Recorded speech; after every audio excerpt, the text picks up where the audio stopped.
Hi అండి. ఈరోజు వచ్చేసి మనం సొరకాయ ఇగురు ప్రిపేర్ చేసుకుందామండి. ఒక సొరకాయ తెచ్చానండి, మంచిగా పొట్టు తీసేసి కట్ చేసి పక్కన పెట్టుకున్నాను. ప్యాన్ పెట్టి ఆయిల్ వేసి జీలకర్ర, కొంచెం తాలింపు గింజలు, ఆనియన్స్ యాడ్ చేసుకున్నానండి. ఆనియన్స్ ఎప్పుడైనా సరే మనం ఉడికేటప్పుడు చిటికెడు సాల్ట్ వేసుకుంటే ఆనియన్స్లోంచి వాటర్ బయటకు వచ్చేసి మాడిపోకుండా ఉంటాయండి. పచ్చిమిర్చి ఒక 10 వరకు కట్ చేసుకున్నా, ఎందుకంటే మనకు సొరకాయలో నాకు తెలిసి అయితే మా మమ్మీ వాళ్ళు అయితే పచ్చిమిరపకాయలు వేస్తారు, కానీ ఎండుకారం చాలా తక్కువ అండి. ఇంకోటి ఏంటంటే పచ్చిమిర్చి ఎల్లిపాయ కూడా దంచేస్తారు, కాకపోతే నేను కట్ చేసేసాను ఇగురు కాబట్టి.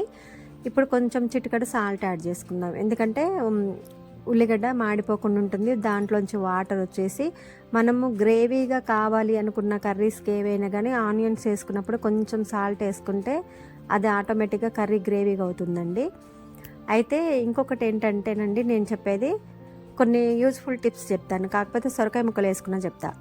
ఎందుకంటే కొంచెం ఇప్పుడు పసుపు వేసుకుందాం, అదే క్వాంటిటీతో ఒక స్పూన్ వచ్చేసి మనం అల్లం వెల్లుల్లి పేస్ట్ వేసుకొని ఈ పోపు అంతా బాగా వేగాలండి. ఈ ప్రాసెస్ అంతా కూడా సిమ్లోనే చేస్తే బాగుంటుంది. సొరకాయ వేసేంత వరకు ఈ ప్రాసెస్ సిమ్లోనే వేసుకుందాం.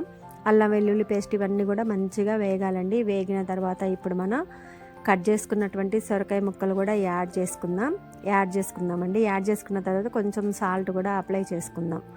సొరకాయ లేత సొరకాయ అండి, చాలా బాగుంది. చిన్న చిన్న ముక్కలుగా కట్ చేసుకున్నాను. ఇప్పుడు ఏం చేద్దామంటే కొంచెం అంతా సాల్ట్ యాడ్ చేసుకొని మూత పెట్టేద్దామండి. రుచికి సరిపడా సాల్ట్ ఇప్పుడే వేసుకుందాం.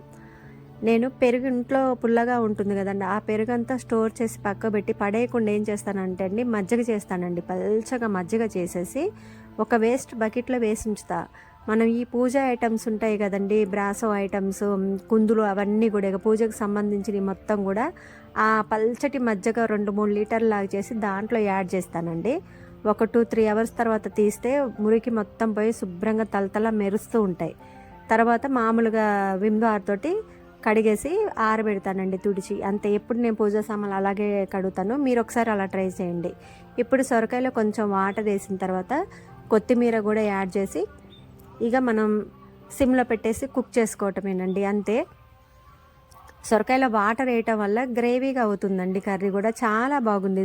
ఇప్పుడు చింతపండు ఎక్కువ తీసుకోవద్దు కదండి, ఎసిడిటీ ఉంటుంది కదా, అందువల్ల ఇలా నేను కొంచెం వాటర్ యాడ్ చేసా. కర్రీ మామూలు అంటే మామూలు టేస్ట్ లేదండి. మీరు ఒకసారి ఇలా ట్రై చేసి చూడండి. అలాగే నేను చెప్పినటువంటి పెరుగు రెమెడీ కూడా ఒకసారి ట్రై చేసి చూడండి. Thanks for watching.